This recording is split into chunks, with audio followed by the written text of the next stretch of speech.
Hello everyone, I'm George and I'm not your typical electrician. In this video I'm gonna talk about 4 more things to look when you hire an electrician.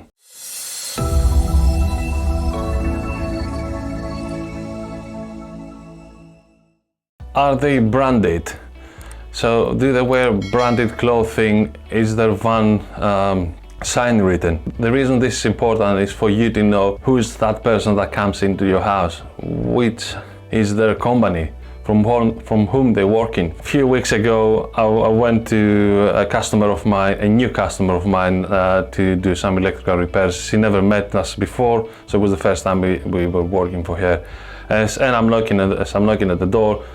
She opens the door and say, like, do you have an ID? But then she looked at my polo and my company names there and say, oh yeah, you are the electrician.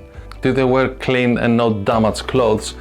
I mean, you understand, we are tradespeople, we do things that we get dusty. You know, if we're doing a rewire and then we're going to visit someone to do a quote, inevitable I will be dusted. But I always have like a spare t-shirt in my van, or I may have to go home and change my clothes if they were far too dirty. Say for instance, you have an appointment at 8, 9 a.m. so probably you're the first person that person visits for that day, and there is no excuse for me not to be clean or wearing clothes that are in one piece. Because if that person doesn't look after how they look like, what makes you believe that they will look after your property? So we are halfway that list. If you get any value, please smash that like button. Are they local?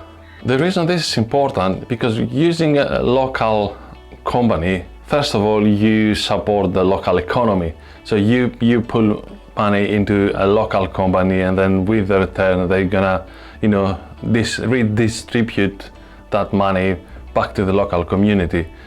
At least we hope they will do.